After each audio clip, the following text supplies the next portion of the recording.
सबको प्रभु यीशु मसीह के जयवंत और सामर्थी नाम में आज की ये सुबह मुबारक हो। संडे की आराधना में आप सबका हार्दिक स्वागत है और जितने भी लोग इस आराधना को फेसबुक के माध्यम से देख रहे हैं, हम सबका अभिनंदन करते हैं, हार्दिक स्वागत करते हैं और हम चाहते हैं कि आज की आराधना आपके जीवन को स्थिर करे, आपको प्रभु की सामर्थ में और भी ज़्यादा बढ़ाए। आइए इस आराधना को शुरू करने से पहले हम प्रार्थना में जाएंगे और अपनी आंखों को बंद करेंगे, सब कुछ जीवित परमेश्वर के हाथों में सौंपेंगे। जीवित महान दयालु कृपालु परमेश्वर, एक बार फिर हम बड़ी दीनता के साथ, नम्रता के साथ परमेश्वर आपकी वेदी पर आते हैं। परमेश्वर अपने विनती और निवेदनों को आपके चरणों पर लाकर रखते हैं। परमेश्वर अपनी सामर्थ और अपने बल के द्वारा सबको स्थिर करिए, होने दीजिए। परमेश्वर ये आराधना हम सब के लिए, ये सर्विस हम सब के लिए परमेश्वर जीवन का कारण बने, हम इसके द्वारा सीखें। सबसे पहले परमेश्वर हम धन्यवाद और महिमा और स्तुति की भेंटें आपकी वेदी पर लाके रखते हैं, क्योंकि आपने हमारे जीवनों को स्थिर करा है, हमारे जीवन में ऐसा बड़ा कार्य करा है। धन्यवाद देते हैं यीशु के पवित्र लहू के लिए, जो कलवरी पर हमारे पापों के लिए बहाया गया, जिसके द्वारा हम स्थिर हुए और जिसके द्वारा परमेश्वर हमने उस अनंत जीवन को पाया है और आपकी सामर्थ को अपने जीवनों में देखते हैं। एक बार फिर सारी बातों के लिए धन्यवाद देते हैं। तमाम श्रोताओं के लिए जो हमें इस आराधना में शामिल हैं, तमाम कलीसिया के लोगों के लिए और तमाम बाहरी लोगों के लिए परमेश्वर जो इस आराधना को देखते हैं, सबके जीवन को परमेश्वर स्थिर करिए, सबके जीवन के अंदर सुख और शांति आने पाए, हर एक दुख, बीमारी, क्लेश, परेशानियां यीशु के नाम से दूर होने पाए, सबके जीवनों को हम स्थिर करते हैं। इस प्रार्थना को अपने उद्धारकर्ता प्रभु यीशु मसीह के जयवंत और सामर्थी नाम में मांगते हैं, आमीन। मेरे प्रिय भाई बहनों, हम जानते हैं कि यदि हम परमेश्वर की इच्छा के अनुसार अपने जीवन को बिताएंगे तो परमेश्वर की सामर्थ को, परमेश्वर के अनुग्रह को निश्चित रूप से अपने जीवन में देखेंगे। और बाइबल का यह सिद्धांत है कि जबकि प्रभु यीशु मसीह ने अपने आप को क्रूस पर बलिदान करा है, उस पवित्र लहू को बहाया है जो कि हमारे पापों के लिए प्रायश्चित ठहरा है, और परमेश्वर हमें आज यीशु के लहू में पाप क्षमा के लिए एक ऐसा वरदान देता है जिसको हम हमेशा और निरंतर इस्तेमाल कर सकते हैं। तो क्यों ना आइए हम सब मिलकर अपनी एक छोटी सी प्रार्थना करेंगे, जिसमें हमारे जीवन में बीते समय में जो भी गलतियां हुई हैं, जो भी पाप हुए हैं, जो भी बुराइयां हुई हैं, जिनका दंड हम पर आ सकता है यदि हम पापों की क्षमा ना मांगे, तो आइए हम अपने पापों की क्षमा मांगेंगे और हर एक गलती को एक बार फिर यीशु मसीह के नाम से परमेश्वर की वेदी पर रखेंगे, ताकि परमेश्वर अपने पुत्र के लहू के द्वारा हमारे पापों को क्षमा करे, हमें शुद्ध करे और हर एक बुराई, हर एक बीमारी और हर एक परेशानी से बचा के रखे। इस वक्त हम अपने सरों को झुकाएंगे। मैं विनती करूंगा, आप मन के अंदर सोचिए जो कुछ भी गलतियां आप से हुई हैं, यदि आपको याद हैं तो उनको जरूर अंगीकार करिए और क्षमा मांगिए। जीवित महान दयालु कृपालु परमेश्वर, हम धन्यवाद देते हैं उस क्षमा के लिए जो परमेश्वर आप हमें प्रभु यीशु मसीह के लहू के द्वारा देते हैं। इस वरदान के लिए धन्यवाद देते हैं। और हम जानते हैं पिता, शरीर के भाव से कमजोर हैं, हमसे कई बार गलतियां होती हैं, हम अपने आप को कंट्रोल नहीं कर पाते, हम अपने गुस्से को परमेश्वर नियंत्रित नहीं कर पाते, भावनाओं को परमेश्वर अपने कब्जे में नहीं कर पाते, और इसके कारण हमसे बहुत सी बुराइयां हो जाती हैं। प्रभु, इसके लिए हम क्षमा मांगते हैं और विनती करते हैं कि यीशु के लहू से हमें धोकर शुद्ध करिए और उस वाचा के, नई वाचा के अधीन जिसके द्वारा परमेश्वर आप हमारे सारे पापों को क्षमा करते हैं, यदि हम अपने पापों को माने। आज हम अपनी गलतियों को मानते हैं और कहते हैं कि हाँ, हमसे गलतियां हुई हैं, हमें क्षमा करिए और शुद्ध करके एक नया जीवन प्रदान करिए। जितने लोग इस वक्त फेसबुक के माध्यम से इस कलीसिया में शामिल हैं, परमेश्वर वो भी जहां बैठ के प्रार्थना कर रहे हैं, पापों की क्षमा का मांग रहे हैं, मैं विनती करता हूं प्रभु, अपनी वाचा के अनुसार उनके भी पापों को क्षमा करिए, क्योंकि आप सबके पिता हैं और सब पर अनुग्रह करते हैं। इस प्रार्थना को अपने उद्धारकर्ता प्रभु यीशु मसीह के जयवंत और सामर्थी नाम में मांगते हैं, आमीन। ये समय होगा मेरे प्रिय भाई बहनों, हम उस जीवित परमेश्वर की स्तुति करेंगे, धन्यवाद देंगे गीतों के माध्यम से, क्योंकि उसने हमारे जीवन में बहुत बड़े कार्य करें और आने वाले समय में हम उसकी और भी सामर्थ को अपने जीवन में देखेंगे। एक गीत है, हालेलुया, स्तुति महिमा हमेशा यीशु मसीह को देंगे, और इसमें जो है हमारे साथ जोनाथन है, संगीता है और पास्टर सचिन भी हैं। हम सब जो है मिलकर परमेश्वर की स्तुति करेंगे, उसको गीत गाएंगे, क्योंकि धन्यवाद की भेंट जो हम गीतों के माध्यम से परमेश्वर आपकी वेदी पर लेकर आते हैं। आइए जहाँ कहीं भी आप हैं और खड़े होकर या बैठ के जैसे भी आप स्तुति में शामिल होइए, अपने अपने अपनी भेंटों को, धन्यवाद की भेंटों को परमेश्वर की वेदी पर लेकर आइए।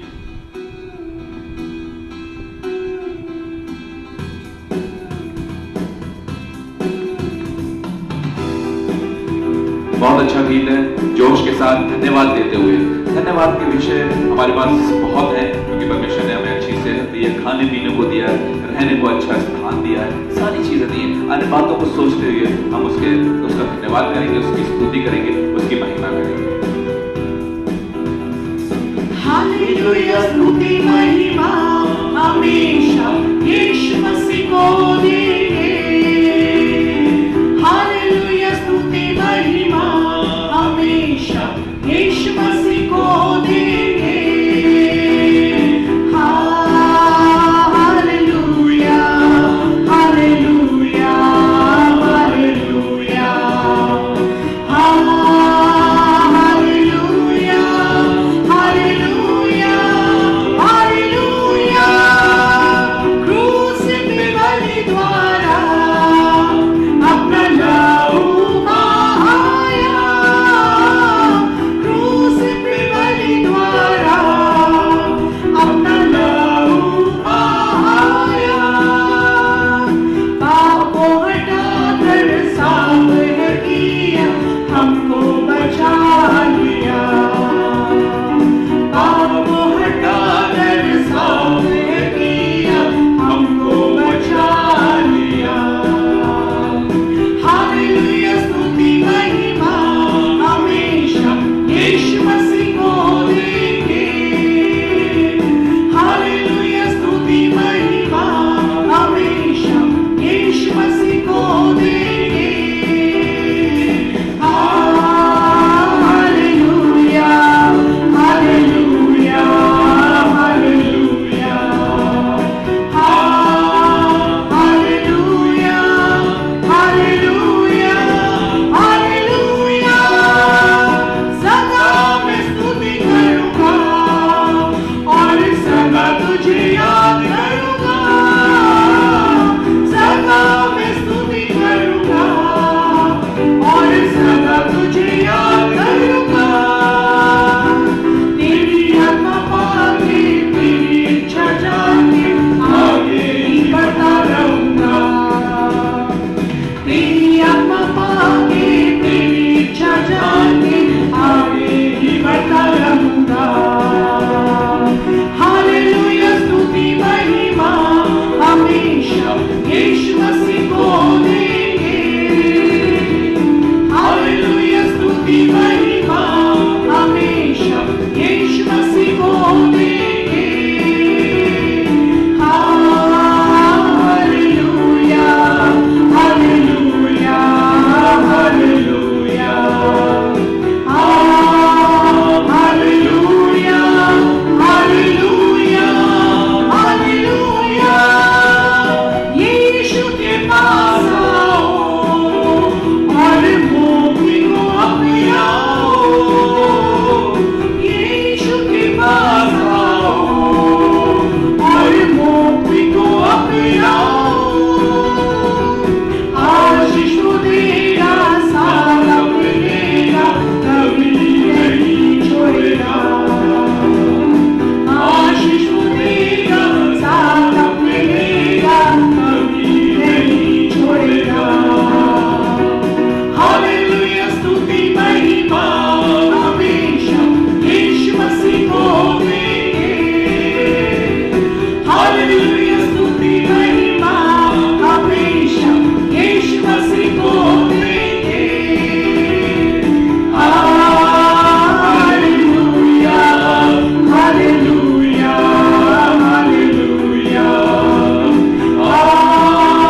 Hallelujah, hallelujah, hallelujah.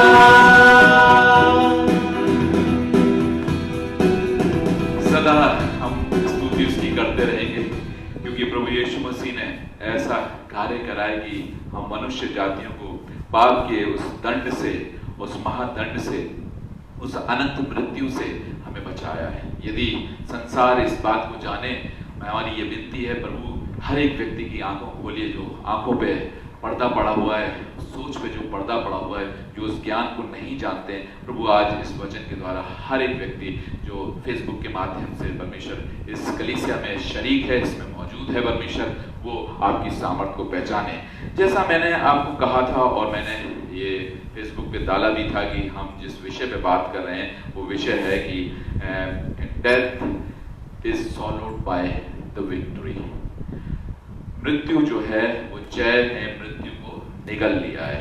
हे मृत्यु तेरी जय कहाँ रही? जय ने, किसकी जय ने? यीशु मसीह ने मृत्यु को निगल लिया है। मेरे प्रिय भाई बहनों, आज इसका थोड़ा टिपिकल सब्जेक्ट है, लेकिन हम इसे समझेंगे। अगर हमने इसे समझ लिया तो हमारे जीवन के अंदर मृत्यु का कोई भी कारण नहीं होगा, क्योंकि मृत्यु को प्रभु यीशु मसीह ने जो है ऑलरेडी हरा दिया है। इसलिए वो मृतकों में से जीवित होता है और ये निशानी है कि मृत्यु उस पर हावी नहीं हुई, परंतु वो मृत्यु पर जयवंत हुआ। मेरे प्रिय भाई बहनों, आइए हम एक वचन को पढ़ेंगे जो कुरिन्थियंस की पुस्तक में पहला कुरिन्थियंस का 15वां अध्याय उसकी 50 आयत से लेकर 58 आयत तक पढ़ेंगे, जहां पर पौलुस एक गहरे भेद को प्रकट कर रहा है, जिसको कलीसिया और सारे लोगों को जानना बहुत आवश्यक है, क्योंकि यही हमारा बल और यही हमारी क्या है, सामर्थ्य है। तो आइए हम इस वचन को पढ़ेंगे और इसको गहराई से समझेंगे, और मैं पूरा प्रयास करूंगा, मैंने परमेश्वर से प्रार्थना करी है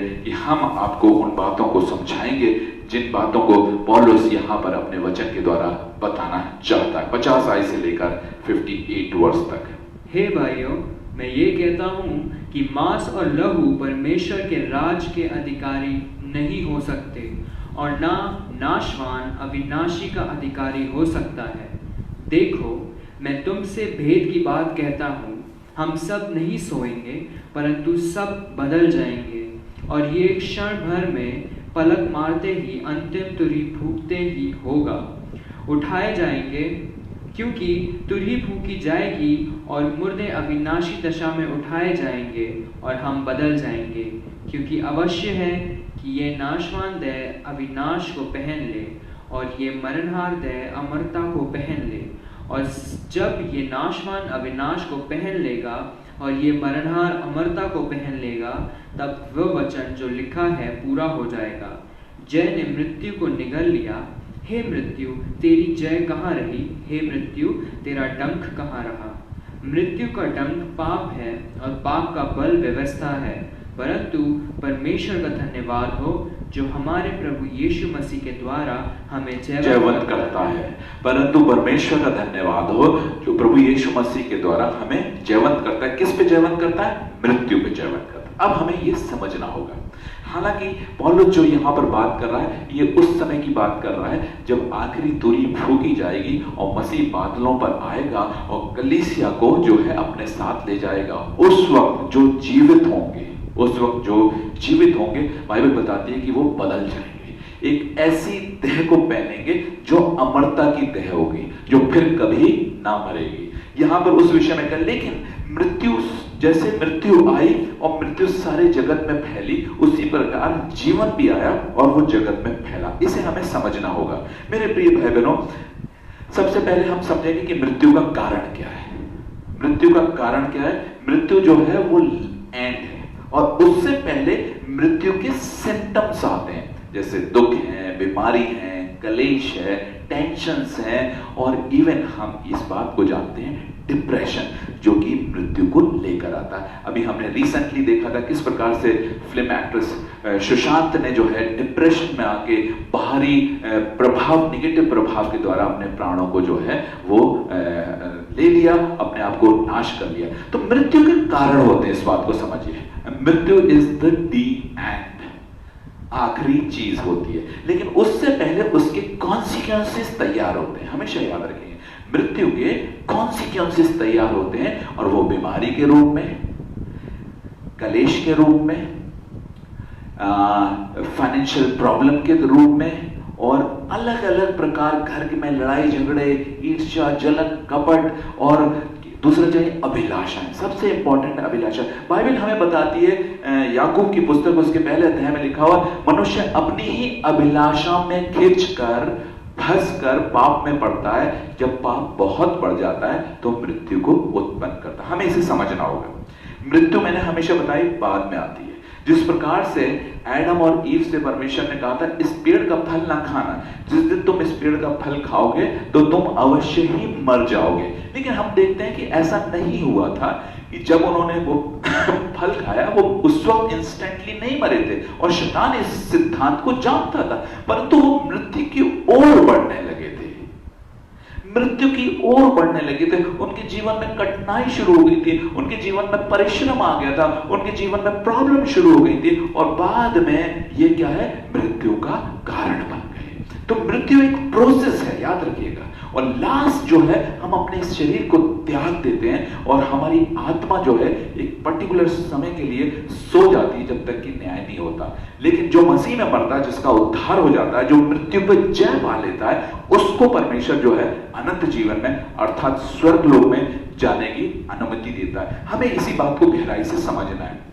चाहे आप मसीह हो, चाहे आप गैर मसीह हो, ईश्वर एक ही है, इस बात को हमें याद रखना है। परमेश्वर एक ही है, सृष्टिकर्ता एक ही है, पिता एक ही है, और हम सब उसकी संतान है। लेकिन समय और कालों के द्वारा हमने अपनी सोच का सहारा लेकर अपने लिए ईश्वर खड़े कर लिए और अपने आप को बुद्धिमान जता के उस जीवित परमेश्वर को छोड़ दिया। ये होता है, हम अपनी, इसलिए बाइबल कहती है अपनी समझ का सहारा ना लेना, वरन संपूर्ण मन से परमेश्वर पर भरोसा रखना। अब हमें समझना होगा, जो अभिलाषा है वो क्या करती है, पाप को जन्मती है। और अच्छा, बाइबल यहां पर एक बहुत अच्छी बात कहती है, पाप कब तक पावरफुल है, पाप पावरफुल कब बनता है, व्यवस्था के कारण।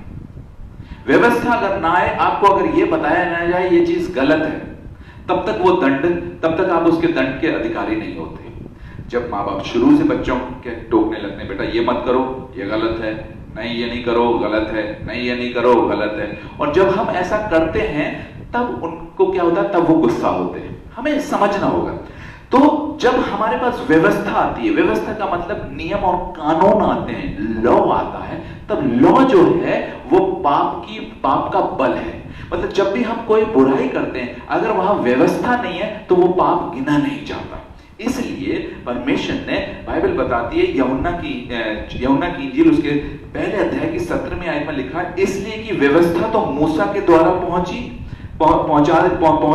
परंतु अनुग्रह और सच्चाई प्रभु यीशु मसीह के द्वारा पहुंचा है। तो अनुग्रह और सच्चाई, द ट्रुथ, और बाइबल कहती है when you know the truth will set you free. मेरे प्रिय भाई बहनों, मैं सबको बताना चाहता हूं कि आज हम अंधकार में जी रहे हैं, हमें पता ही नहीं क्या सही है, और जो कुछ भी हम जानते हैं उसे हम सही समझते हैं। जब भी हमें कोई चीज विरासत से मिल जाती है तो हम सोचते हैं यही सही है, क्योंकि हमने कभी खोजा नहीं कि ईश्वर है कौन। सच्चे ईश्वर की खोज हमने नहीं करी। जो कुछ भी हमें विरासत से मिल गया, जो भी हमें माँ बाप से मिल गया, वो हमारा हो गया। यदि आप, मेरे प्रिय भाई बहनों, मैं बताना चाहता हूं, यदि आप, एक छोटा बच्चा अगर मुसलमान परिवार में पैदा होता तो वो मुसलमान बन जाता है, हिंदू परिवार में पैदा होता हो तो वो हिंदू बन जाता है, और क्रिश्चियन परिवार में बन जाता है तो वो क्रिश्चियन बन जाता है। तो हम क्या देखते हैं कि हम जिस सभ्यता में, जिस सर्कमस्टेंसेस में पलते हैं, वैसे ही हम बन जाते हैं। इसका मतलब है कि हम रिलीजन ऊपर से लेकर नहीं आते, रिलीजन हम यहां धारण करते हैं। तो मैं साफ कहना चाहता हूं, चाहे वो क्रिश्चियन हो, चाहे वो हिंदू हो, चाहे वो मुसलमान हो, कोई भी, अगर आपने जीवित परमेश्वर को नहीं पहचाना तो आपको कोई भी मोक्ष और मुक्ति नहीं दिला सकता। इवन क्रिश्चियन खास तौर से सुन लें, अगर आप सोचते हैं कि आप क्रिश्चियन परिवार में पैदा हो गए तो यह आपको मिल जाएगा, बिल्कुल नहीं। क्योंकि हर एक व्यक्ति को उस जीवित परमेश्वर को पहचानना आवश्यक है, जिसको कि प्रभु यीशु मसीह ने बाय डिफॉल्ट, क्रिश्चियंस के साथ बाय डिफॉल्ट कहूंगा कि उनके पास जीवित परमेश्वर, लेकिन अगर वो फिर भी उसको नहीं पहचानते तो उनके लिए वो बेकार है। इसलिए हमें परमेश्वर की पहचान में बढ़ना आवश्यक है। और हम यहां देखेंगे तो क्या है, पाप के साथ जब व्यवस्था जुड़ जाती है तो पाप के द्वारा, पाप करने से हमें दंड आने लगता है। इसको बहुत ध्यान से समझेंगे। अगर व्यवस्था नहीं जी जाती, अगर नियम और कानून आपके इस देश के अंदर ना बनाए जाएं, तो आप जो मर्जी चाहे करिए, कोई किसी को कुछ नहीं कर सकता।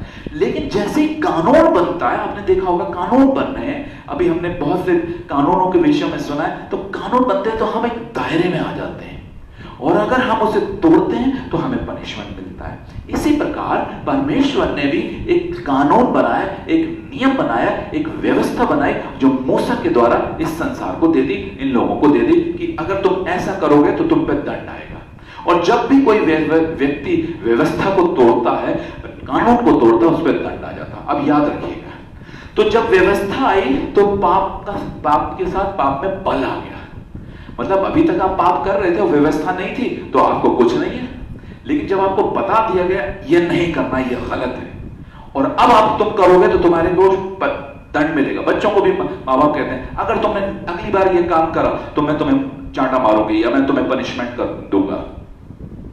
तो हम क्या देखते हैं कि जैसे ही कानून आता है, जैसे ही लॉ आता है, तो जो पाप है उसके पास बल आ जाता है। यही बता रहा है। तो अब क्या हुआ कि यीशु मसीह के द्वारा हमने मृत्यु पर जय पा ली है। जैसे हमने क्या सुना था, जब पाप बहुत बढ़ जाता है तो मृत्यु को उत्पन्न करता है। जब हम व्यवस्था को तोड़ते रहते हैं, जब हम कानून को तोड़ते रहते हैं और गलत करते रहते हैं, गलत करते रहते हैं, गलत करते रहते हैं, गलत करते रहते हैं, इन द एंड जो है जब पाप बहुत बढ़ जाता है तो वो मृत्यु को उत्पन्न करता है। ये बात आप सबको मेरे ख्याल में क्लियर होगी। अब हम दूसरा भाग देखेंगे जिसमें लिखा हुआ है कि जय ने मृत्यु को निगल लिया। कैसे निगल लिया, इसको हमें समझना होगा, और इसको समझने के लिए हमें एक वचन निकालना पड़ेगा, और जो कि है इब्रानियों की पुस्तक उसका दूसरा अध्याय, इब्रानियों की पुस्तक उसका दूसरा अध्याय, और उसकी हम जो है 14th वर्ष से पढ़ेंगे और 14 से लेकर 17 तक पढ़ेंगे।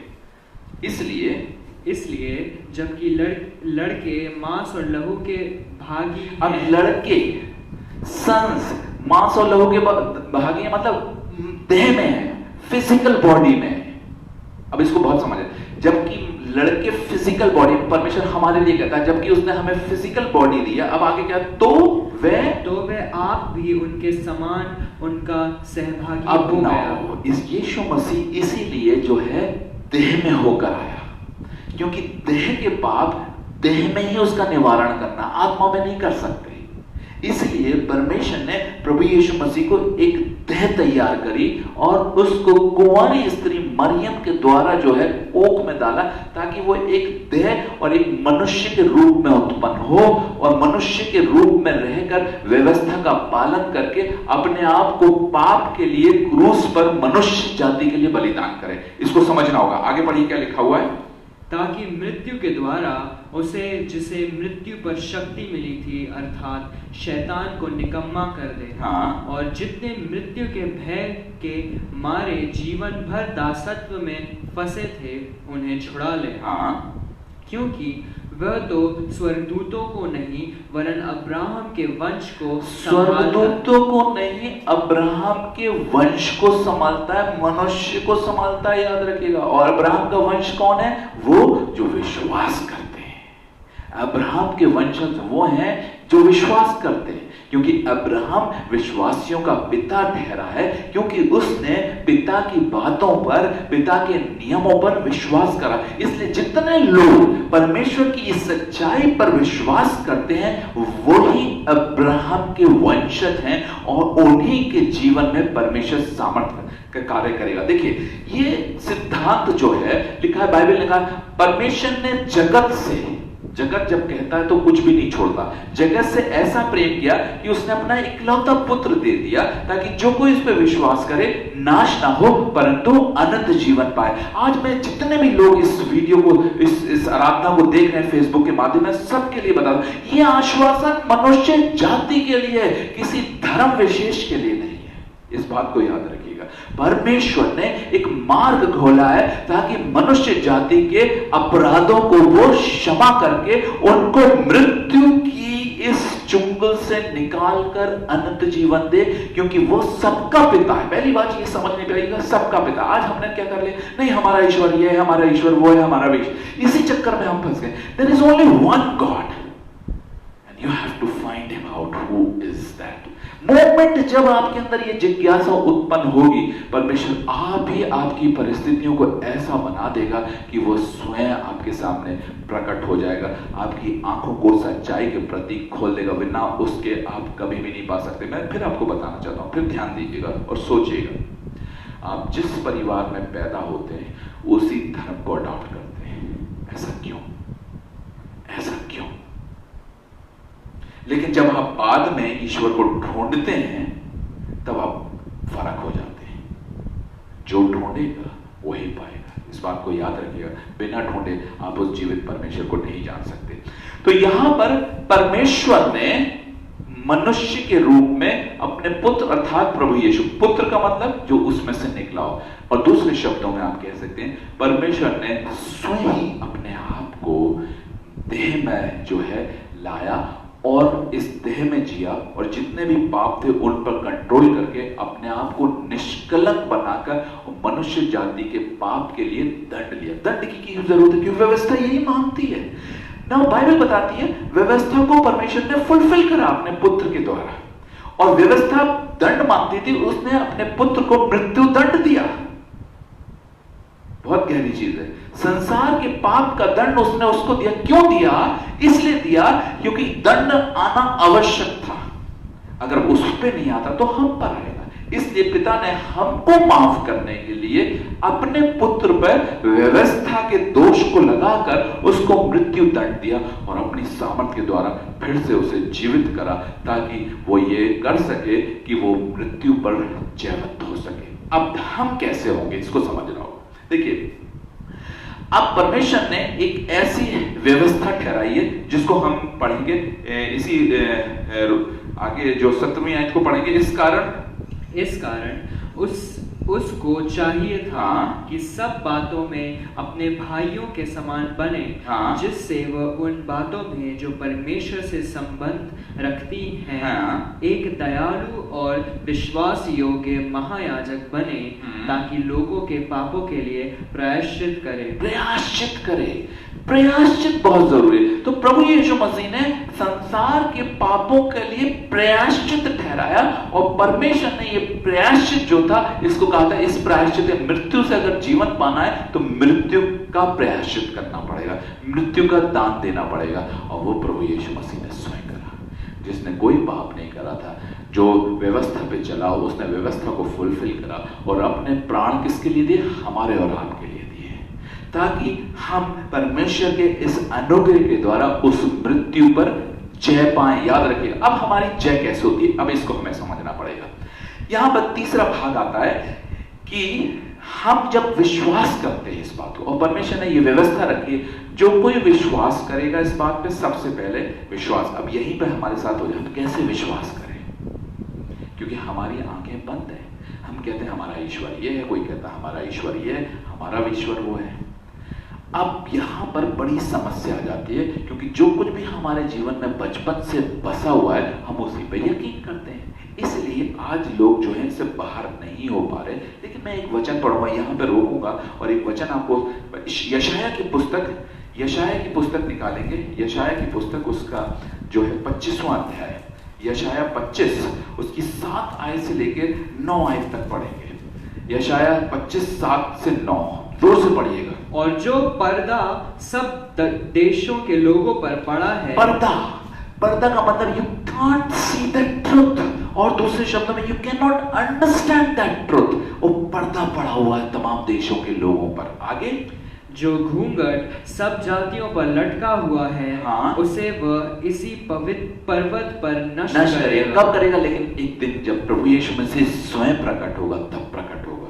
तब वो लोगों का घूंघट हटेगा, वो लोगों का पर्दा जिसने उसे आज ग्रहण नहीं करा है। क्योंकि अभी अपनी कठोरता के कारण, अभी इस स्टबर्ननेस के कारण नहीं, जो हम जानते हैं वो सही है, क्योंकि वो सत्य को ढूंढ नहीं रहे, इसलिए जो भी चीज उनके सामने रखी गई है उसी को वो सत्य मानते हैं। इसीलिए ये ज्ञान को, इस सत्य को वो कभी नहीं देख पाएंगे। आगे क्या लिखा हुआ पढ़िए। वह मृत्यु को सदा के लिए नाश करेगा, और प्रभु यहोवा सबों के मुख पर से आंसू पोंछ डालेगा, और अपनी प्रजा की नाम धराई सारी पृथ्वी पर से दूर करेगा। प्रजा की नाम धराई सारी पृथ्वी पर से दूर करेगा। कैसे? प्रभु यीशु मसीह के द्वारा। ये क्या है? ये भविष्यवाणी है। आज से यीशु मसीह के आने से लगभग 700 वर्ष पूर्व की गई थी। तो इसलिए परमेश्वर हर एक अपने काम को पहले ही प्रकट कर देता है ताकि उसमें कोई झूठ की गुंजाइश ना रहे कि जो बातें वो कहता है उन्हें वो आने वाले समय में फुलफिल करता है। अगर कोई भी ढूंढेगा इस सत्य को, अगर लेकिन यही है कि हमारे पास इतना टाइम नहीं है कि हम इस सत्य को ढूंढें, हम स्क्रिप्चर्स पे ध्यान दें, हम उन्हें पढ़ें, हम उन्हें खोजें। इसे लिखा बाइबल एक सिद्धांत है, जो ढूंढेगा वो पाएगा, जो खटखटाएगा उसके लिए खोला जाएगा, जो मांगेगा उसको दिया जाएगा। ये सिद्धांत है। एक दिन मेरे प्रिय भाई बहनों, आज आप चाहे कितना भी स्टबर्न हो जाएं, आज आप कितना भी हो जाए, एक दिन आएगा जब when you will realize what is right and what is wrong। But उस वक्त देर हो चुकी होगी, क्योंकि जब पर्दा हटेगा सच्चाई सामने आएगी। और आपने अगर सच्चाई को ग्रहण नहीं करा होगा तो आप दुखी होंगे। जिन्होंने सच्चाई ग्रहण करी वो आनंदित होंगे, वो जश्न मनाएंगे, क्योंकि उन्होंने वो उसका ईश्वर का धन्यवाद करेंगे कि आपने इस सत्य को हम पर प्रकट करा। तो मेरे प्रिय भाई बहन, जय ने मृत्यु को निगल लिया। ये जय का उत्सव कौन है? प्रभु यीशु मसीह है, जिसने जो क्या करता है, अपनी मृत्यु के द्वारा हमारे पापों को क्षमा करता। अब इसको समझना होगा। पाप का दंड मृत्यु है। जब हमसे पाप होते हैं, मैंने शुरुआती दौर में कहा, आइए अगर हमारे जीवन से कोई भी पाप होते हैं, आइए उसके लिए क्षमा, क्योंकि ये आश्वासन प्रभु यीशु मसीह की मृत्यु के द्वारा परमेश्वर हर एक संसार के हर एक प्राणी को देता है कि यदि आप ये विश्वास करते हैं और प्रभु यीशु मसीह के नाम से अपने पापों की क्षमा मांगते हैं तो आपके पाप क्षमा किए जाएंगे। और जहां पाप नहीं वहां दंड नहीं, जहां दंड नहीं वहां मृत्यु नहीं। इस बात को हमें समझना होगा, क्योंकि बिना समझे आप अगर कोई बात को ग्रहण करते हैं तो वो कोई मायने नहीं रखती, वो कोई सामर्थ्य नहीं रखती। इसलिए पहले समझना होगा, फिर विश्वास करना होगा, और फिर उस विश्वास की सामर्थ्य आपके जीवन में प्रकट होगी। मैं आपके सामने खड़ा हुआ हूं, मुझे कोई बीमारी नहीं है, इसलिए नहीं कि मैं बहुत साफ हूं, मैं बिल्कुल पवित्र हूं, नहीं, गलत। बिकॉज़ बाइबल कहती है कोई भी धर्मी नहीं है, एक भी धर्मी नहीं है, सब ने पाप किया, सब परमेश्वर की महिमा से रहित हैं, हम सब पापी हैं। हमारे जीवन, इसीलिए तो परमेश्वर ने ये योजना बनाई ताकि मनुष्य पाप से बाहर निकल ही नहीं सकता। मेरे प्रिय भाई, ये हमारे बस में है ही नहीं। कई बार हम अनजाने में करते हैं, कई बार हम जानबूझ के करते हैं, कई बार हम अपनी अभिलाषाओं में खिंच कर करते हैं, लेकिन हम पाप करते ही हैं। इसीलिए परमेश्वर इस बात को जानता था, और वो दुष्ट को जिसने हमें इस बुराई में फंसाया वो भी ये भी जानता है कि हम उसका सामना नहीं कर सकते। इसीलिए, लेकिन क्योंकि परमेश्वर ने नियम बनाया है तो उस नियम को फॉलो भी करना है कि पाप का दंड मृत्यु है। इसलिए परमेश्वर ने अपने पुत्र को क्रूस पर पाप के लिए दंडित करा, उसको वो मृत्यु दी जो मृत्यु मेरे और आपके पास आनी थी, वो उसको दे दी ताकि हम उस मृत्यु पे जय पाए। बहुत ही गहरा है मेरे प्रिय भाई बहनों। यदि आज अपने मनों को कठोर ना करिए, जितने लोग सुन रहे हैं, मैं विनती करता हूं इस अंतिम युग में इस आश्वासन को, इस परमेश्वर की योजना को ग्रहण करिए। मैं रिलीजन में आने के लिए नहीं कहता हूं, मैं सत्य को ग्रहण करने के लिए बोलता हूं। सत्य को ग्रहण करो। यीशु मसीह ने इसलिए कहा, मार्ग, जीवन और सत्य में ही हूं। कभी भी यीशु मसीह ने किसी धर्म की स्थापना नहीं करी। ये तो मसीह समाज ने एक धर्म बना लिया। इसी तरीके से आप देखेंगे जितने भी गुरु आए उन्होंने ईश्वर के बारे में बताया, बाद में वो जब मर गए तो उसके बाद एक धर्म स्थापित हो जाता है, उनके नाम पे धर्म स्थापित हो जाता है। धर्म जो है सिर्फ और सिर्फ रिचुअल्स का एक टोकरा है। याद रखिएगा, रिचुअल्स का एक टोकरा है जिससे कोई लाभ नहीं होगा, कोई लाभ नहीं होगा। यहां पर आपको बेवकूफ बनाया जाता है। लेकिन जो व्यक्ति सत्य को जानेगा उसका जीवन स्थिर होगा। परमेश्वर अपनी सामर्थ्य आपको देगा, आप अपने जीवन के अंदर उसकी सामर्थ्य को देखेंगे, आप अपने जीवन के अंदर उसकी महिमा को देखेंगे, आप अपने जीवन में उसके मिरेकल्स को देखेंगे, और इसी शरीर के अंदर परमेश्वर अपनी सामर्थ्य को प्रकट करेगा। तमाम वो कारण जो आपको मृत्यु की ओर ले जाते हैं आपके जीवन से दूर करेगा। जब एक स्त्री, यीशु मसीह जब गुजर रहा था तो एक स्त्री बीच में बैठी हुई थी और लोग उस पर जो है पथरवा करने के लिए खड़े हो गए थे, क्योंकि वो व्यभिचार में पकड़ी गई थी। यीशु मसीह वहां आया और लोगों से बोलता है कि कौन ऐसा व्यक्ति है जिसने कोई पाप ना करा हो, वही सबसे पहला पत्थर इस स्त्री को मारेगा। और नीचे बैठकर वो कुछ लिखता था, जो सबसे व्यक्ति पास खड़ा था उसके बारे में लिखता है। हम ऐसा सोचते हैं कि वो आदमी पढ़ता था, अपने पाप को देखता था और चला जाता था। ऐसे ही लोग आते थे, सबके पापों को वो लिखता रहता था और सबके पापों को लिखते लिखते वो जो है ऐसे करते करते करते करते सारे लोग जो हैं वहां से गायब हो गए। और देखा यीशु मसीह ने कहा, कहाँ गए सब लोग? सब गायब हो गए। देखिए आज प्रॉब्लम क्या है, हम सब पापी हैं लेकिन दूसरों पे दोष लगाने के लिए खड़े हो जाते हैं। यीशु मसीह ने कहा, जा, मैंने भी तेरे पाप क्षमा करे और आगे से पाप ना करना। यीशु मसीह पापों को क्षमा करने के लिए आया, ना कि दंड देने के लिए। क्योंकि अब मैं आपको बहुत गहरी बात बताता हूं, मेरे साथ निकालेंगे रोमन्स की पुस्तक, उसका 8वां अध्याय। रोमन्स की पुस्तक उसका 8वां अध्याय। ध्यान से वचन को सुनिएगा, थोड़ा कठिन है लेकिन अगर आपको समझ में आ गया तो आपके जीवन को स्थिर करता है। रोमन्स 8 वर्स 9 से पढ़ेंगे हम। परंतु जबकि परमेश्वर का आत्मा तुम में बसता है तो तुम शारीरिक दशा में नहीं परंतु आत्मिक दशा में हो। यदि किसी में मसीह का आत्मा नहीं तो वो उसका जन नहीं। यदि मसीह तुम में है तो देह पाप के कारण, यदि मसीह तुम में है तो देह तो पाप के कारण मरी हुई है परंतु आत्मा धर्म के कारण जीवित है। यदि उसी का आत्मा जिसने यीशु को मरे हुओं में से जिलाया तुम में बसा हुआ है तो जिसने मसीह को मरे हुओं में से जिलाया वह तुम्हारी नश्वर देह को भी अपने आत्मा के द्वारा जो तुम में बसा हुआ है जिलाएगा। This is the process. अब इसको समझें, जिस प्रकार जब एडम ने पाप करा और पाप सारे जगत में फैल गया, उसी तरीके से जब हम प्रभु यीशु मसीह को ग्रहण करते हैं तो सच्चाई धीरे धीरे धीरे धीरे धीरे धीरे करके हम में बढ़ती चली जाती है और हम सच्चाई को ग्रहण करके मृत्यु को नष्ट करने लगते हैं। This is a process, this is not a one day thing. परमेश्वर का आत्मा हमें रियलाइज करता है कहां हमसे गलती हुई है, जैसे मैंने शुरुआती दौर में, और फिर हमारे पास सबसे बड़ा आश्वासन क्या है? क्षमादान। हम तुरंत क्षमा मांगते हैं, प्रभु मुझसे गलती हुई, क्षमा करिए, और हमारा पाप क्षमा किया जाता है और हम पर दंड की आज्ञा नहीं है। कितना सुहावना, कितना ही अच्छा आश्वासन परमेश्वर ने इस संसार को दिया है पाप से बचने के लिए। फिर भी दुनिया जो है अंधी है और इस आश्वासन को ग्रहण नहीं करती। इसलिए लिखा, परमेश्वर ने जगत से ऐसा प्रेम किया कि उसने अपना इकलौता पुत्र दिया ताकि जो कोई इस पर विश्वास करे नाश ना हो परंतु अनंत जीवन पाए। आगे लिखा है कि परमेश्वर का पुत्र प्रभु यीशु मसीह मानव जगत पे दंड की आज्ञा देने के लिए नहीं परंतु जगत का उद्धार करने के लिए, उनके पापों को क्षमा करने के लिए आया। जो कोई उस पर विश्वास करेगा वो दोषी ना ठहराया जाएगा, परंतु जो कोई उस पर विश्वास नहीं करेगा वो दोषी ठहर चुका है, उसको पाप का दंड देना पड़ेगा और पाप से कोई नहीं बच सकता। कितना प्रयास कर लीजिए, ये बहुत ही गहरा चीज है, इसके विषय में हम ज्यादा बात नहीं करेंगे क्योंकि बहुत गहरा सब्जेक्ट। लेकिन आपको मैं चंद शब्दों में ही बता, आप पाप पे विजय कभी हासिल नहीं कर सकते। एक वचन और पढ़ेंगे, रोमन्स की पुस्तक और उसका 3रा अध्याय, रोमन्स 3:21 से 28। बहुत अच्छी वर्ड्स है और जहां पर हमें बहुत अच्छी तरीके से पौलुस ने समझाया। रोमन्स 3, आगे पढ़िए। परंतु अब व्यवस्था से अलग परमेश्वर, परंतु अब व्यवस्था से अलग, व्यवस्था क्या करती है? हमें मारती है। याद रखिए, जब तक व्यवस्था में है आप दंड में, आप जो भी गलती करेंगे आपको पनिशमेंट भुगतना ही पड़ेगा। इसलिए यहां कहता है परंतु अब व्यवस्था से अलग, बिकॉज अब जो मसीह यीशु पर विश्वास करते हैं they are not under condemnation, they are not under the law. Remember this. आगे बढ़िए, क्या लिखा हुआ है?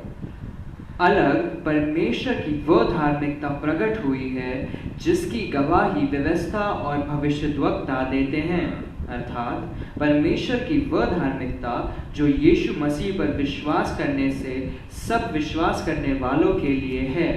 क्योंकि कुछ भेद नहीं, इसीलिए कि सबने पाप किया और परमेश्वर की महिमा से रहित हैं, परंतु उसके अनुग्रह से उस छुटकारे के द्वारा जो मसीह यीशु में है सेत में धर्मी ठहराए जाते हैं। सेत में धर्मी ठहराए जाते हैं किस छुटकारे के द्वारा? उस छुटकारे के द्वारा जो यीशु मसीह के द्वारा मिलता है, जो पाप का प्रायश्चित उसने क्रूस पे अपने प्राणों को देकर करा, उसके द्वारा हम क्या ठहरते हैं? धर्मी ठहरते हैं, क्योंकि परमेश्वर इस कारण हमारे पापों को क्षमा करता है यदि हम विश्वास को प्रकट करें और अपने विश्वास के द्वारा हम पापों की क्षमा मांगे। आगे क्या लिखा 25वें में? उस परमेश्वर ने उसके लहू के कारण एक ऐसा प्रायश्चित ठहराया जो विश्वास करने से कार्यकारी होता है, कि जो पाप पहले किए गए हैं और जिन पर परमेश्वर ने अपनी सहनशीलता के कारण ध्यान नहीं अब दिया। यही करता है परमेश्वर, सहनशीलता। हमारी बदकारियों को, हमारी बुराइयों को वो क्या करता है? सहन करता है, बर्दाश्त करता है। जैसे हम अपने छोटे बच्चों की बुराइयों को, अपने बच्चों की गलतियों को माँ बाप ढांपते हैं, आप सब जानते होंगे। हम नहीं चाहते कि हमारा बच्चा ये कर रहा है जाके ढिंढोरा पीटते हैं मोहल्ले में, बल्कि अपने बच्चों की बुराइयों को छुपाते हैं। उसी प्रकार हमारा स्वर्गीय पिता भी हमारी बुराइयों को ढांप देता है, क्योंकि उसका प्रायश्चित जो है उसके पुत्र ने ऑलरेडी क्रूस पे कर दिया। और जब हम अपने पापों की क्षमा मांगते हैं तो हमारा पिता हमारे पापों को क्षमा करके हमें धर्मी ठहराता। आप धर्मी कैसे ठहरते हैं? जैसे अगर हम किसी को माफ कर देते हैं तो क्या हम उसे दोषी ठहराते हैं? कभी नहीं। जब आपने माफ कर दिया तो वो दोष भी दूर हो गया। इसी प्रकार जब परमेश्वर हमें माफ कर देता है तो हमारे पर वो दोष नहीं रहा। जब दोष नहीं रहा तो दंड भी नहीं रहा। जब दंड नहीं रहा तो उसके कॉन्सिक्वेंसेस भी चले जाते हैं अपने आप। बहुत सिंपल है, लेकिन अगर आप समझेंगे। इसलिए मेरे प्रिय भाई बहनों, मैं आप सबसे गुजारिश करता हूं, जितने भी लोग आज इस फेसबुक के माध्यम से इस वचन को सुन रहे हैं, इस अंतिम युग में एक बार फिर मैं आपसे अनुरोध करता हूं कि प्रभु यीशु मसीह के इस अनुग्रह को प्राप्त करिए और उस पर विश्वास करके कि वो आपके पापों के लिए क्रूस पर मारा गया, गाड़ा गया और तीसरे दिन परमेश्वर की सामर्थ से फिर जी उठा, ताकि आपके पाप क्षमा किए जाएं। यदि आप विश्वास करते आज और इसी वक्त जिस स्थान पर बैठे हैं, आप अपने पापों की क्षमा मांगिए, कहिए कि हम पापी हैं और पिता हम विश्वास करते हैं कि प्रभु यीशु मसीह को आपने क्रूस पर इसलिए बलिदान करा ताकि हमारे पाप क्षमा किए जाएं। आज अपने स्थानों पर बैठिए और इस आश्वासन का, इस प्रयोजन का, इस प्लान का जो संसार के लिए प्रभु यीशु मसीह के द्वारा परमेश्वर ने, सृष्टिकर्ता ने हर एक व्यक्ति को दिया है, आज इसको ग्रहण करिए मेरे प्रिय भाई बहनों, और उस उद्धार में, उस अनंत जीवन में प्रवेश करिए, क्योंकि इसके अलावा कोई और प्रयोजन नहीं है। बाइबल साफ कहती है स्वर्ग में, पृथ्वी पर, मनुष्य के बीच में सिर्फ एक नाम है जिसके द्वारा उद्धार हो सकता है, वो है प्रभु यीशु मसीह। क्योंकि प्रभु यीशु मसीह के द्वारा परमेश्वर ने एक ऐसी योजना ठहराई है जिसके द्वारा मनुष्य के पाप क्षमा होते हैं, और जहां पाप क्षमा होते हैं वहां दंड नहीं होता, और जहां दंड नहीं होता वहां अनंत जीवन होता है। और जो कोई भी पाप में मरेगा, याद रखिएगा, अभी समझ में नहीं आ रहा है, काश जो लोग मरते हैं वो आके कह दे, क्योंकि उनको ऐसा परमेश्वर ने प्रयोजन रखा। मैं एक दिन बैठ रहा था कि कोई मरता है तो वो आके बता नहीं पाता है कि अपने परिजनों को कि फिर जाओ, वापस आ जाओ, ये सब झूठ है, और उनको जो है दूध पकड़ के ऐसी जगह रखते हैं कि वो दोबारा वहां से आ नहीं सकते। याद रखिएगा, कोई भी मरने के बाद नहीं बता पाता वो कहां जाता है, लेकिन बाइबल बताती है कि मरने के बाद हम एक सोई हुई अवस्था में होंगे, और उस वक्त जब आखिरी तुरी फूंकी जाएगी, जो कोई प्रभु में मरता है वो पैराडाइज में रहेगा, और उसके बाद परमेश्वर के साथ बादलों पे उठाया जाएगा, आखिरी तुरी फूंकी जाएगी, हमारी ये देह बदल जाएगी और हम अनंत जीवन में प्रवेश करेंगे। और न्याय के दिन जिन लोगों ने इस आश्वासन को, क्योंकि हर व्यक्ति दोषी है, हम भी दोषी हैं, लेकिन हम प्रभु यीशु मसीह के रक्त के द्वारा, उसके लहू के द्वारा, उसके बलिदान के द्वारा हम क्या धर्मी ठहरते हैं, कार्यों से नहीं। याद रखिए, कार्यों से नहीं, पर उसके अनुग्रह के द्वारा धर्मी ठहरते हैं। यही खासियत है। Nobody is perfect. तो ऐसे लोग परमेश्वर ये आश्वासन सबके लिए दे रहा है, कोई जरूरी थोड़ी ना कि एक ही, सबके लिए, बट यही है कि हम उसे ग्रहण नहीं करते, हम उसे ग्रहण नहीं करते, क्योंकि हमारी आंखों पर घूंघट पड़ा हुआ है, हमारे चेहरे पर पर्दा पड़ा हुआ है, ताकि हम उस सच्चाई को ना देख पाए। और ये सच्चाई का पर्दा अगर आप हटाना चाहते हैं तो आप उस जीवित परमेश्वर से कहिए कि जो भी जीवित परमेश्वर है, मेरी आंखों पे से पर्दे को हटाइए, सच्चाई को प्रकट करिए, ताकि मैं उस अनंत सच्चाई को जानकर उसमें प्रवेश करूं। मैं ये उन लोगों से कहता हूं जो इस पे विश्वास नहीं करते। मेरी बात को मानिए, क्योंकि मैं आज आपको और इस मीडिया के माध्यम से सबको बताना चाहता हूं कि there is a way to life, and that is Jesus Christ. Come to him if you want to save yourself. मैं इसी के साथ आज के इस वचन को समाप्त करता हूं, और जैसे इस जय के उत्सव में आप भी शामिल होइए, जहां पर जय ने मृत्यु को निकल लिया है, पाप का कोई दंड नहीं है हम पर, और हमारे जीवन के अंदर परमेश्वर की सामर्थ अद्भुत रीति से प्रकट होगी। और जितने लोग प्रभु में आए हैं उन्होंने उसकी सामर्थ को देखा है, और भी गहराई से देखेंगे। जितना ज्यादा उसे समझेंगे उतने ही ज्यादा गहराई से उसको जानेंगे। आइए हम उस जीवित परमेश्वर की स्तुति, महिमा और जय जयकार करेंगे। एक और गीत गाएंगे, तेरी हो स्तुति तेरी हो आराधना। बहुत ही सुंदर गीत है, और इस गाने को हम अब और भी ज्यादा गहराई से गाएंगे, जबकि हमने उसके ऐसे बड़े आश्वासन को देखा है। हम धन्यवाद देंगे उस जीवित परमेश्वर का, जिसने हमें वो जय दी है, जिसके द्वारा हम मृत्यु को निकल चुके हैं। मृत्यु तेरी जय कहां रही? What a wonderful song. आइए हम उसकी स्तुति करेंगे, इस आश्वासन को अपने मन में रखते हुए।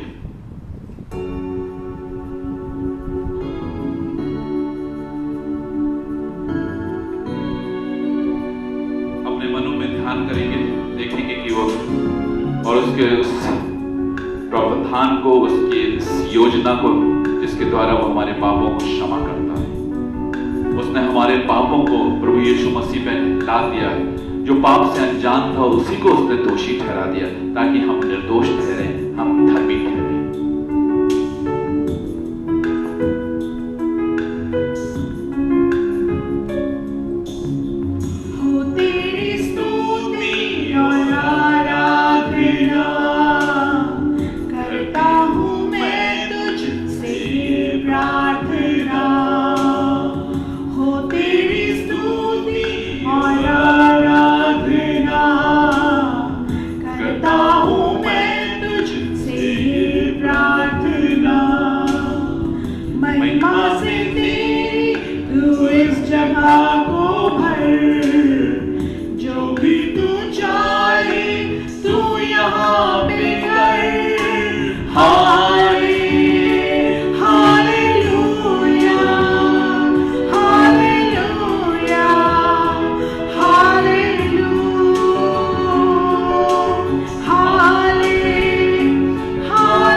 तेरी स्तुति और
किया, अर्थात तमाम उन कारणों को जो हमारे जीवन में मृत्यु का कारण बन सकते हैं, प्रभु यीशु मसीह के लहू की सामर्थ्य के द्वारा, उस बलिदान के द्वारा हमारे जीवन से तमाम वो कारण धीरे धीरे करके दूर होने लगते हैं। बीमारियां, कलेश, मेंटल टेंशन, ये सारी चीजें और तमाम वो परिस्थितियां जो हमें प्रॉब्लम में डाल सकती हैं, परमेश्वर अपनी सामर्थ्य के द्वारा उन्हें दूर करके हमारे जीवन को स्थिर करता है।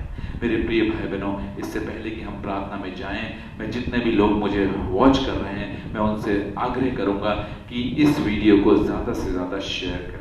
यदि इसने प्रभावित करा हो, यदि मैं कहीं से भी आपको आपके मन के अंदर लगता है कि मैंने आपको सच्चाई को प्रकट करा है, तो इसे ज़रूर दूसरों तक शेयर करिए, ताकि ये गुड न्यूज़ सबको जाए। भले कोई ग्रहण ना करे, वो एक बात अलग है, क्योंकि जो लोग उसे ढूंढ रहे हैं वही ग्रहण कर पाएंगे, लेकिन कल को ये कोई नहीं कह पाएगा कि हमें पता नहीं है। इसलिए यीशु मसीह ने कहा, जाओ और जगत के लोगों को सुसमाचार प्रचार करो। जो कोई विश्वास करेगा उसी का उद्धार होगा। तो ये एक चीज है जिसकी आज्ञा को हम परमेश्वर की मानते हैं, क्योंकि हमें भी ये सुसमाचार सुनाया गया था, इसी के द्वारा हमने उसको ग्रहण करा। तो हमारा ये कर्तव्य बनता है कि हम दूसरों तक पहुंचा सकें। जो लोग सुसमाचार को प्रचार नहीं कर सकते, जो परमेश्वर की बातों को नहीं उस तरीके से बता सकते, तो वो कम से कम इतना कर सकते हैं कि आज इस टेक्नोलॉजी के द्वारा दूसरों तक शेयर कर सकते हैं। जो लोग आपसे जुड़े हुए हैं उनको शेयर कर सकते हैं। इस प्रकार ये वचन दूसरों तक जाएगा, और ताकि कोई भी ये ना कह सके कि हमारे को ये प्रोविजन नहीं मिला, हमें ये बताया नहीं गया था। इसलिए मैं चाहता हूं कि इस मुहिम में हर व्यक्ति शामिल हो और इस सुसमाचार को दूसरों तक पहुंचाए। इसी वीडियो को आप कैलवरी इवेंजेलिकल चर्च लखनऊ जो कि YouTube चैनल है उसमें भी देख सकते हैं। इस चैनल को आप सब्सक्राइब करा सकते हैं। मेरे प्रिय भाई बहनों, मैं विनती करूंगा कि इस चैनल को सब्सक्राइब कराएं और लोगों तक पहुंचाएं, ताकि लोग इस वचन को सुने और इसको ग्रहण करने वाले हो सके। मैं इसी के साथ जो है आज की आराधना को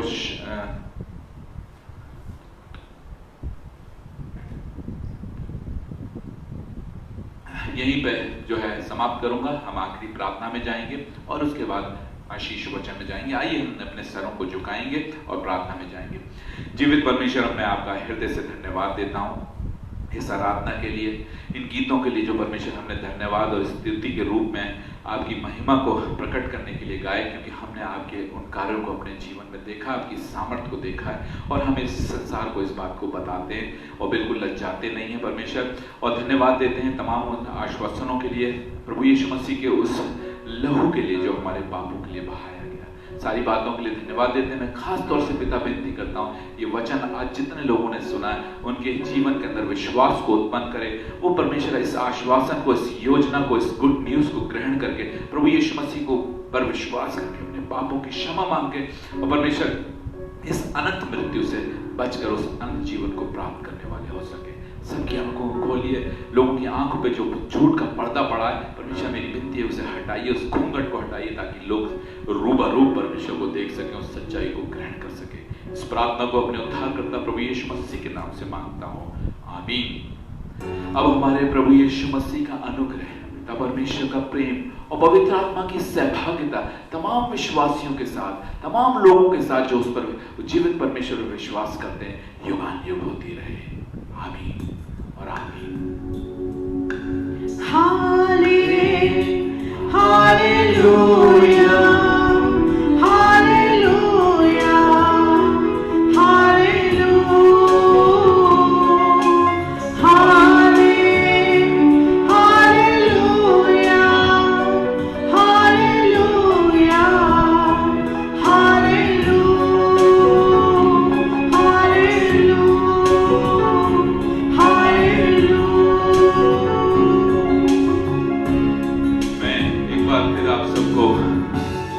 धन्यवाद देता हूँ इस आराधना में शरीक होने के लिए, और विनती करूंगा।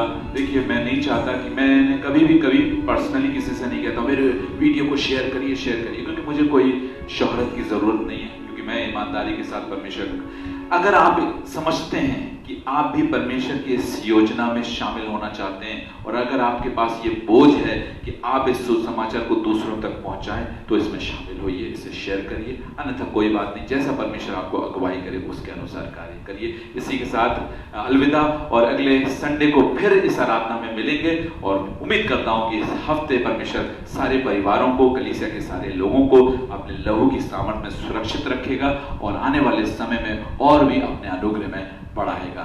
सबको जय